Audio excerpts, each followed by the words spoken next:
ஜெகதீஷ் சந்திர போஸ் 1858ஆம் ஆண்டு வங்க தேசத்தில் பிறந்த சிறுவன் ஜெகதீஷ் சந்திர போஸ். சிறு வயதிலிருந்தே அவர் எதையும் கூர்ந்து கவனிப்பார். ஏன், எப்படி என்ற கேள்விகள் எப்போதும் அவரது மனதில் எழும். கல்கட்டாவில் கல்வி கற்ற அவர் பின்னர் இங்கிலாந்தின் கேம்பிரிட்ஜ் யூனிவர்சிட்டியில் படித்தார். அங்கு இயற்பியல், உயிரியல், தாவரவியல் ஆகிய துறைகளில் ஆர்வம் காட்டினார். லார்ட் ரெலே போன்ற விஞ்ஞானிகளின் வழிகாட்டுதலால் தாவரங்களின் நுண்ணிய செயல்பாடுகளை ஆராயத் தொடங்கினார். 1890களில் போஸ் வானொலி அலைகளை பற்றிய ஆராய்ச்சியில் ஈடுபட்டார். அவர் மில்லிமீட்டர் அலைகளை உருவாக்கி அவற்றை பரிமாறும் கருவிகளை கண்டுபிடித்தார்.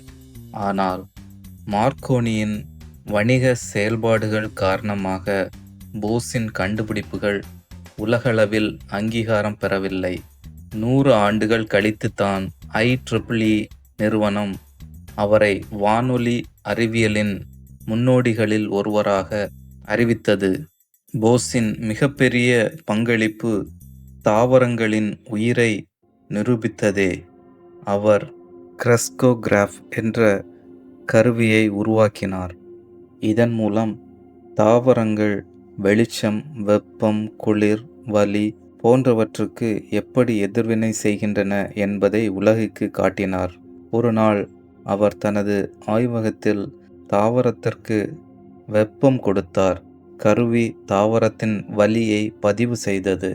அப்போது அவர் சொன்னார், மனிதர்களைப் போல தாவரங்களுக்கும் உணர்வு உண்டு, அவற்றை நாம் மதிக்க வேண்டும்.